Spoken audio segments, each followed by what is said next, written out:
Hello,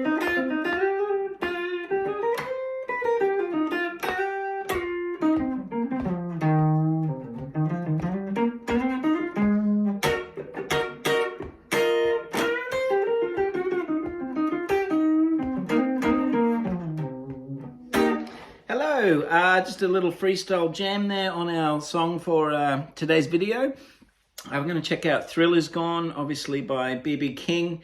I put up a little live clip of this as a short not too long ago, and it got a bit of traction, so thought we'd check that out for today. Really just discussing some approaches to the minor blues as a template to solo over and improvise across. And I've also taken a bit of inspiration from Alan Hinds' version of this. You can see some great clips of him at the Baked Potato and some other joint in LA with his band, which is cool. So I've just taken a few ideas from that.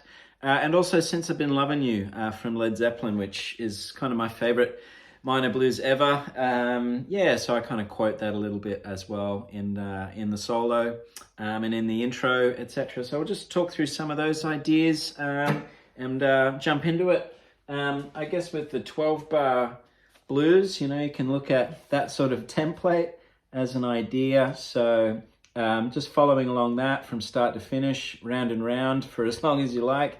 And just got 4 bars of the C minor to start, 2 bars of F minor, 2 bars of C minor, and then our 4-bar turnaround. At the end, I've got the A flat 7 to a G7 with a sharp 9, C minor, and then a G7 there. So you can just talk through some jazzy ideas in regards to those changes. But yeah, I mean, you play it how you want, really. I mean, whatever's funky and whatever groove you can cook up with your bandmates. And also whatever key signature you like. I mean, I do it in the key of C because I'm singing, and that's just a good register for me. So you just adjust it to wherever you like, and it's all relative, within itself. So suit your voice or suit your vocalist's range. And yeah, I just kind of sit it in the key of C because that's what works for me. So I'm starting with this C minor voicing there, which I sort of convert to this myself, which is kind of barring across the 8th fret and just muting a couple of choice strings there. So I've got 8 on that top E, and then on the D, B, G string there in the middle. So that's kind of my C minor 7 there. And I just kind of slide it up just to get a bit of a vamp happening.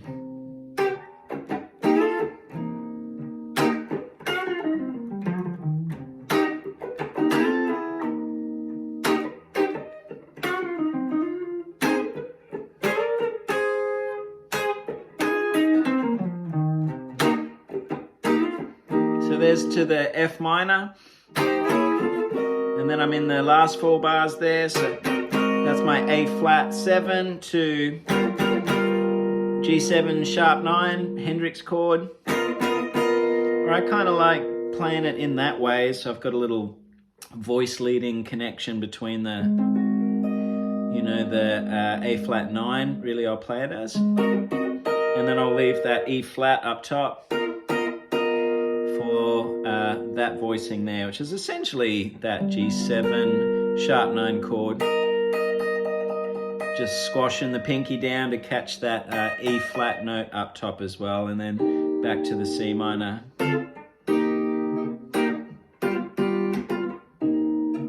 Yeah. So to embellish that a little bit as I go and keep things interesting, I like playing around with the voicings and where I might place it on the fretboard, just to keep things interesting and some variation as I move through the progression with each cycle. So the C minor 7 might become a C minor 9 there. And I just start getting a bit funky with my voicings up the top. So, okay, so just some moves that I've taken from, my R&B cover band days. So I've just got a 8, 8, 8, 10, or 8, 8, 11, 10, and then I'll take that, flat 7 and move it to the 6.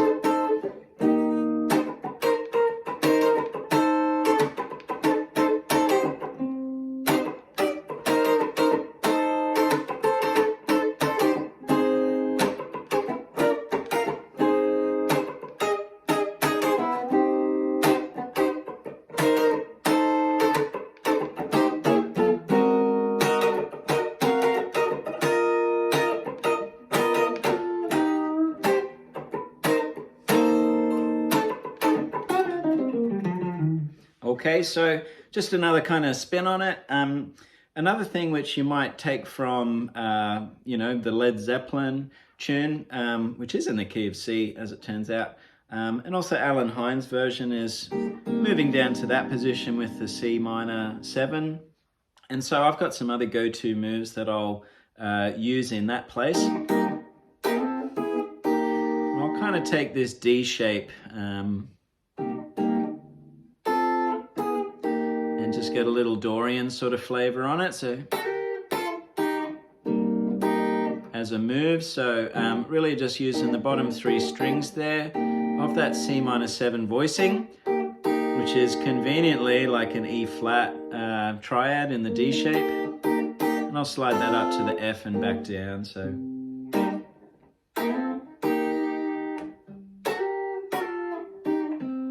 and then in that I'll kind of be playing these little 2-note chords. So I'm on, 8 and 6 of the B and E string, and then I'll be on 6, 5, and then down to 4, 3.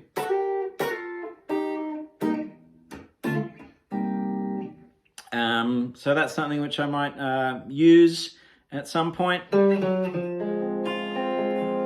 then going down to that version of the F minor, and I know that Alan would then kind of put a different voicing on it there, which you could think of it as like an A flat major 9 with a a 3rd in the bass, so A flat 9 over C,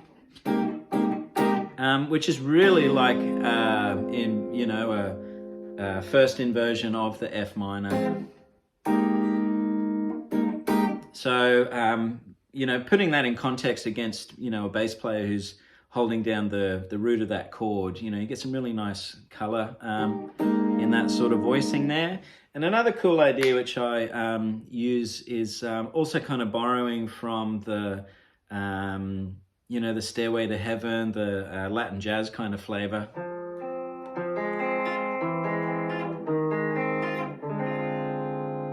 Is sort of a cool idea that you can use on the C or the F.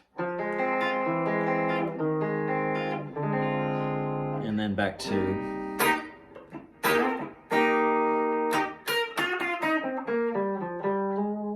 Right, and then I'm up to. And then back to my C.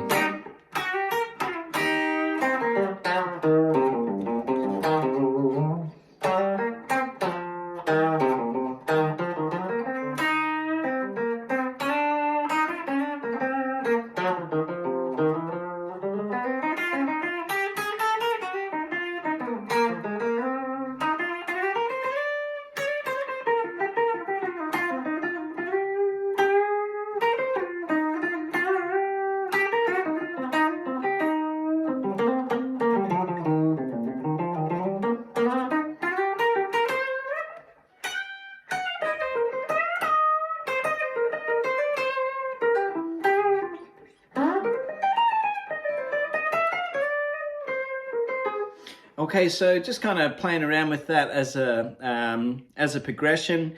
It's kind of different from the other blues that we've looked at here in that everything's sort of a minor chord until you get to that turnaround. So, in other songs you might be in C minor, but it moves to an F9, and then you just got to be, mindful of the major 3rd in that chord over the minor 3rd in the F minor, in this case here. But, for the most part, in a soloing sense, I'm just trying to think in motif. I'm trying to be conversational. I'm trying to build a theme. I'm trying to start small and and kind of build things up, you know. So all of those kind of concepts apply to when I'd be soloing over this here. But, you know, in terms of some of the scale language that you can use, home base for me would be C minor pentatonic. You know, as you'll find in the Led Zeppelin kind of vernacular. Right? So I'll kind of use that, you know, as an intro to the song, just for a little homage to one of my favorite rock bands of all time, the mighty Led Zepp. But also that kind of illustrates, you know, the type of scales that work nicely on this. So you can play, you know, your C minor blues licks all day long. And then color it up a bit as that new chord comes through. You know, I've got my F minor. I'm kind of thinking really Dorian there.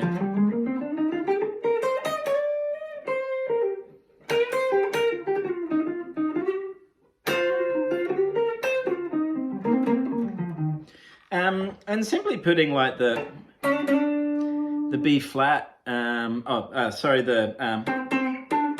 D into your pentatonic can just be a nice place to introduce, you know, an extra note to your pentatonic scale. And just gives you, you know, instant kind of George Benson, Wes Montgomery vibe. And that's something which I'll play around with as well, just bringing in that second scale degree. You can also, if you like, start playing around with your harmonic minor and melodic minor, if you like. I mean, this chord progression will handle all of that if it's played tastefully. So that would then mean that you're kind of playing around with your B natural, which is a cool sound too. So.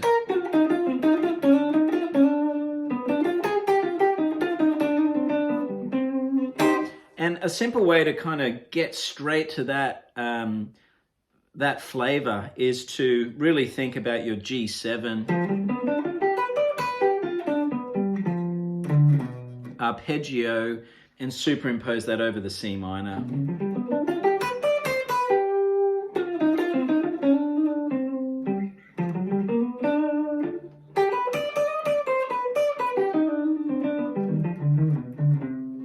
And that'll just introduce those notes that you can start developing into your phrases. For a slightly more advanced hip kind of sound, if you're familiar with your melodic minor scale over that A flat 7, if you were to play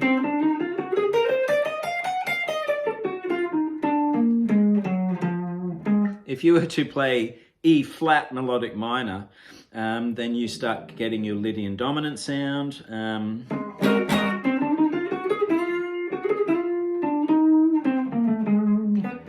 Which is hip. Right, and then over that G, you could then play A flat melodic minor.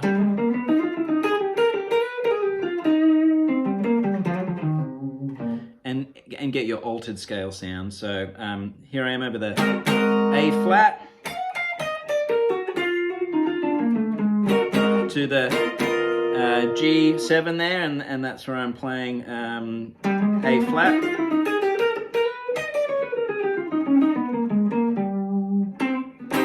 Right, so that's how you can take the melodic minor scale and repurpose it. So, you know, if you get familiar with those scale positions, then you can start, you know, playing around with those ideas as well. I'll go there, you know, every so often. Sometimes in the moment, I will just be playing, you know, my C minor over the top of that, or I'll be playing, you know, the arpeggios of A flat 7 and G, you know, 7 there as well. Or sometimes I might just think, let's play the wrong note.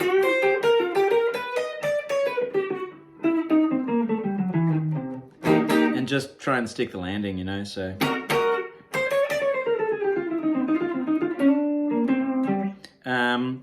because that's kind of what we're trying to do, is bring in those altered tones. So sharp nines, flat nines, sharp fives, you know, flat fives, all of that. And when you're taking the melodic minor scale and superimposing it over a different chord, that's what you're doing. You're kind of unlocking Lydian dominant and unlocking the altered scale sounds there to, yeah, just kind of highlight some of those color tones and, you know, play around with that tension and resolution when it comes to the scale choice that you're using, bringing it back from the 5 to the 1. So hopefully there's something in that for everyone. Thanks to the new subscribers. I've just hit 500 subscribers, which is exciting for me and my humble little YouTube channel here. I hope you're getting something out of it. A lot of these ideas we will revisit in future videos as well. And I've just bought myself a new looper pedal, so I'll start kind of upping the value of these videos a little bit as well, and just create some impromptu backing tracks so that you can kind of hear some of these ideas in context. But yeah, happy music making. I hope that goes well for you. If you have any questions, please hit me up, and I'll see you soon for the next one. All the best, guys. Bye.